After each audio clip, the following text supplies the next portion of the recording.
Moi, je m'appelle Armand et on va te poser des questions sur David Dumortier et sur ses poésies. Quelle classe es-tu? En CM2, Quelle école? Barbès, Et quel est ton prénom? Nathan.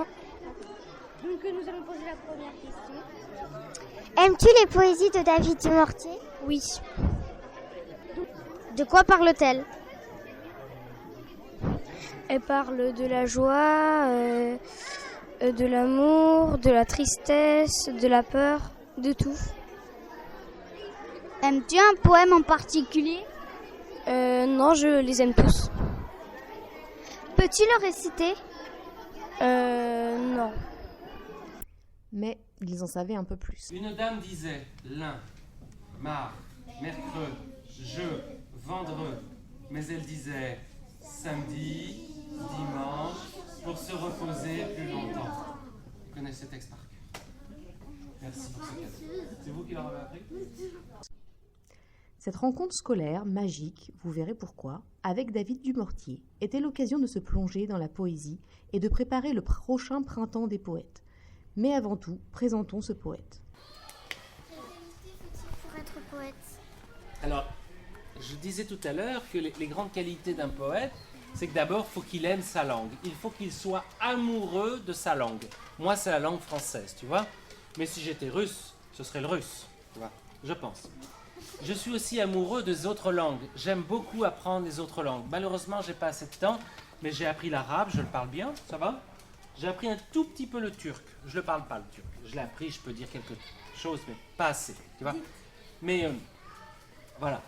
Comment dirais-je? Donc il faut être amoureux de sa langue. Il faut aussi aimer jouer avec les mots. Il faut aimer la liberté. C'est la grande qualité quand même d'un poète. Et puis je crois qu'il faut aimer quand même la solitude et les autres. C'est assez bizarre, mais il faut aimer à la fois la solitude pour écrire et les autres pour présenter son travail, ses poèmes. D'accord? Voilà. Un petit...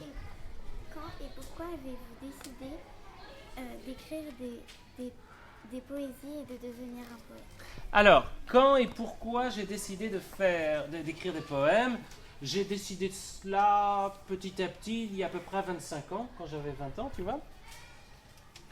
Et puis, je n'ai pas arrêté, tu vois. C'était mon désir, mon grand désir, tu vois. Celui qui traverse toute ma vie. Peut-être que toi, il y a un grand désir qui va venir un jour et qui va traverser toute ta vie. Tu auras envie d'être médecin, de soigner les autres. Peut-être, je ne sais pas, ou autre chose, tu vois. On a tous un grand désir dans sa vie. Un seul. Je crois qu'on n'en a qu'un, tu vois.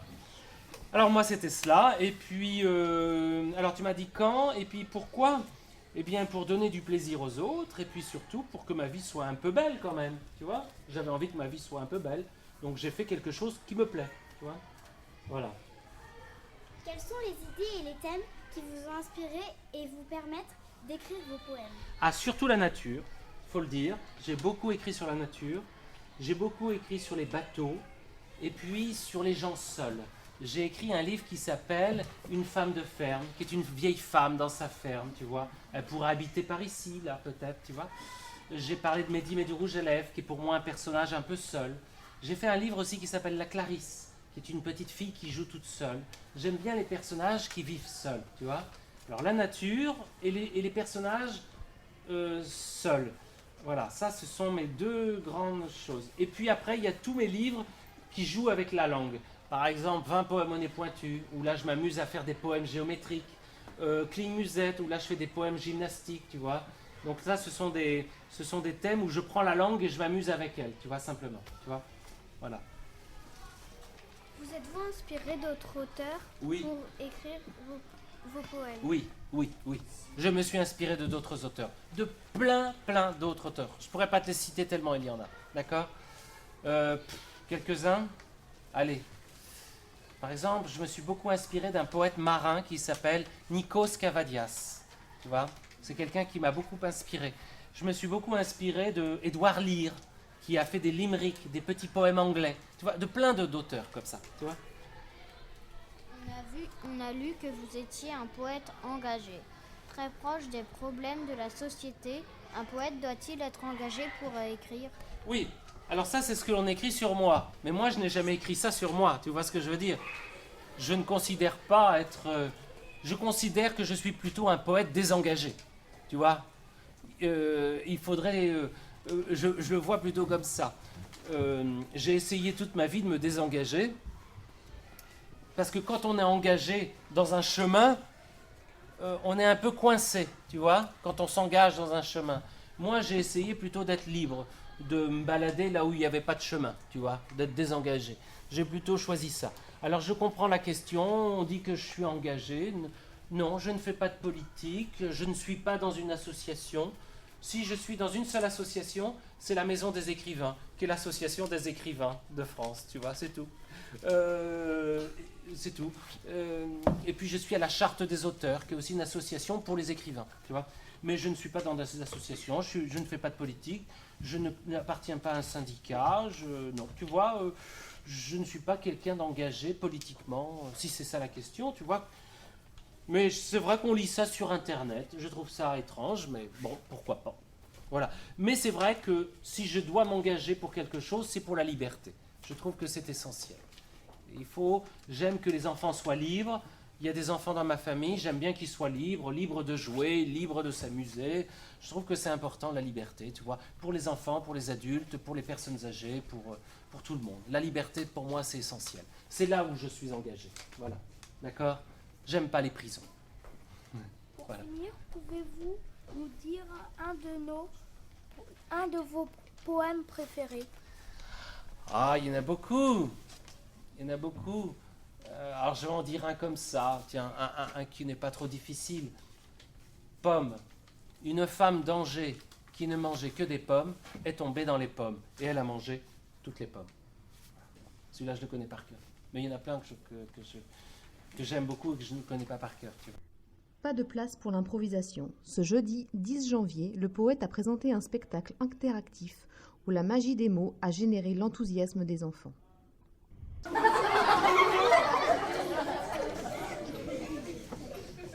Cocon, fragile boîte à papillons. Cocon. L'auteur s'amuse, amuse et distribue des poèmes. Aigrette. Ah, aigrette. Le goût désagréable que l'on a en mangeant des plumes. Aigrette. Ah. Couette, petit cou qui dépasse des cheveux en dormant. Couette.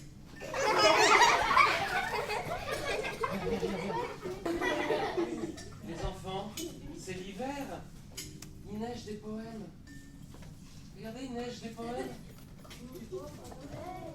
Je vous assure, sur Bourges.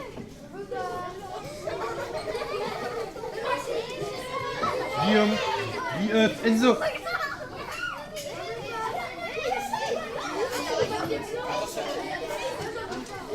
Il neige des poèmes. Il neige des poèmes.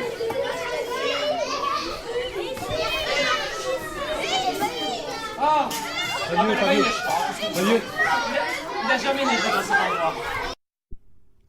Jeu de mots ou mots en jeu, l'auteur se dévoile et nous dévoile sa poésie. La fée.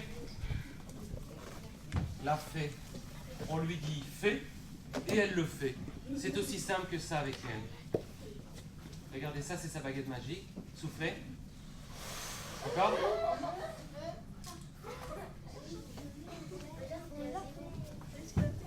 Été. En 3 lettres. C'est bien court pour des vacances.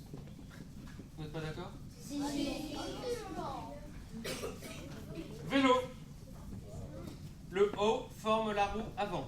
Le L est confortablement assis sur le et le V offre un superbe porte-bagages. Et la roue arrière du vélo, où est-elle? Oh, elle a encore été volée. Vélo, volé. Bougie. Elle est où la bougie? Dans le I. Autour d'elle, tout bouge. Le vent, la flamme et les ombres. Gaulle. Le Gaulle, c'est le A, c'est lui, campé sur ses 2 jambes. Le O, c'est le ballon, pas loin du pied. Le G et le L font les 2 poteaux. Ils ne sont pas tout à fait identiques, certes, et on aurait pu écrire Gaulle avec 2 G. Goag, ou 2 L, Loal. Mais bon, on a aussi vu des enfants délimiter les cages avec leur t-shirt. Ah, livre. Regardez le mot livre. Quelle est la lettre qui est formée ici? Le V. Regardez le livre. Le texte, je ne connais pas encore par cœur, alors je vais vous le lire. Voilà. Arrêtez de secouer les pieds. Vous avez bien vu, livre. Vous avez bien vu qu'il porte au milieu de son nom un livre ouvert, pas plus large que cela. Il ne l'écarte pas trop, faut pas abîmer la reliure. Juste un V, pas plus large que cela. Car le livre aime lire, lui aussi. Chez les Romains, le V représente le chiffre 5, les 5 doigts de la main qui soutiennent la lecture. Chez les Arabes, le V représente le chiffre 7, 2 doigts de plus pour tourner les pages. Merci. Devinons, devinons, place aux devinettes en poésie. Elle gonfle ses plumes comme une baudruche, pendant que les autres font les nunuches. Qui sont-elles? Qui sont-elles? L'autruche. L'autruche, bravo. Attention, un autre animal. La scène se déroule dans un jardin. Elle est arrondie, mais ne roule pas. Si on crie « pan », la peur fait tomber sa queue en arrière. Lapin. Là, Un lapin. un lapin. Xavier? Un pan, bravo Xavier. La scène se déroule dans un jardin. Elle est arrondie mais ne roule pas. Si on crie « pan », la peur fait tomber sa queue en arrière. Oui. Attention. Ça, c'est triste. C'est très triste. C'est un petit grain triste, resté coincé dans la gorge. Un petit grain de chat qui dit « je t'aime encore ». Oui. Chat. Le chat. Pas- Chat dans la gorge. Non. C'est un petit grain triste resté coincé dans la gorge. Un petit grain de chat qui dit « je t'aime encore ». Un chagrin d'amour. Bravo!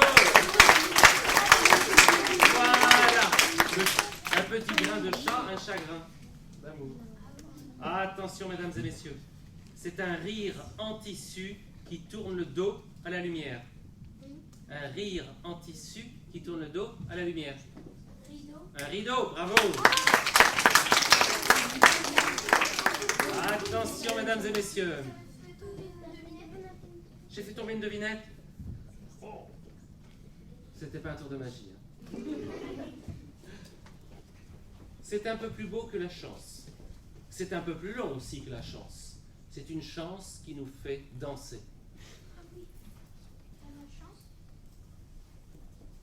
Monsieur? Une chanson. Bravo.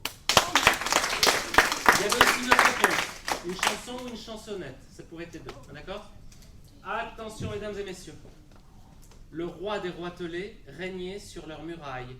Combien de R dans cela se demanda-t-il? Le roi des roitelets régnait sur leurs murailles. Combien de R dans cela se demanda-t-il? 5. Vas-y. 6. 3. 4. 9. 10. Ah, je répète. Le roi des roitelets régnait sur leurs murailles. Combien de R dans cela se demanda-t-il? 0. Bravo! Combien de R dans le mot cela? Combien de R dans cela? Dans cela, il n'y a pas de R. Il y a un C, il y a un L, il y a un E, il y a un A, mais il n'y a pas de...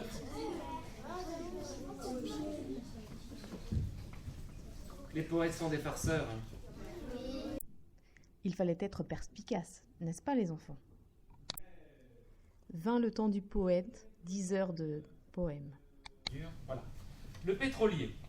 Personne n'aime les pétroliers, parce qu'ils ont tué trop d'oiseaux et souillé de belles plages. Ces cargos traversent les mers, mais il arrive parfois que la mer traverse les cargos. C'est dans cette violente mésentente que les pétroliers meurent au fond de l'eau et que du sang noir couvre les vagues. Je vous en lis un autre? Je vous en lis un autre. Là, il faut deviner le titre. C'est une fourmilière qui mord sur la mer. C'est l'étalage d'un camelot cafouilleux. Si vous ne comprenez pas tous les mots, c'est pas grave. C'est pas grave. C'est une fourmilière qui mord sur la mer.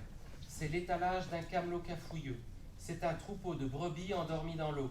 C'est une forêt de mâts, un tas de gréements, un garage flottant. C'est une ceinture dégrafée. La mer s'en va et les bateaux restent. C'est déjà la terre et ses femmes à marins. C'est déjà la mer et les femmes que l'on quitte. C'est un tablier rapiécé, un bol d'eau sale, l'épée de la mer, les châssis des yeux de poisson, la châssis des yeux de poisson. C'est une soupe de bateau. C'est un endroit où l'on vient mouiller ses larmes et réparer les plaies de la carène. Et toutes ces choses mises côte à côte, bout à bout, serrées ensemble, additionnées sur le cahier d'un douanier scrupuleux, font un... Trompez-vous, j'aime les enfants qui se trompent. C'est un garage flottant.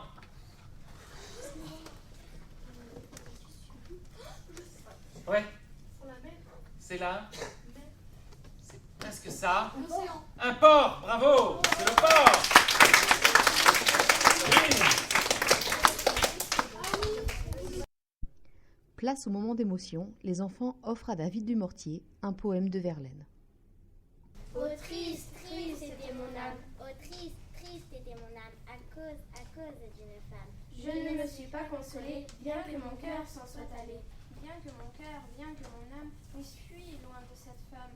Je ne me suis pas consolée, bien que mon cœur s'en soit allé. Et mon cœur trop sensible, dit à mon âme, est-il possible, le fut-il, ce fier exil, ce triste exil.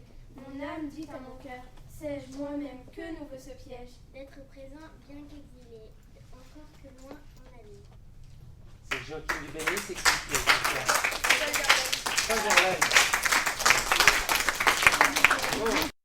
À la médiathèque de Bourges, dans la salle presque trop petite pour recevoir autant d'élèves enthousiastes et convaincus, même les adultes ont été charmés par le poète. Ils nous livrent leurs impressions. Alors, connaissez-vous David Dumortier? Maintenant, oui. Avant de venir, non. J'ai pas voulu regarder ce qu'il avait fait auparavant pour être beaucoup plus à l'écoute.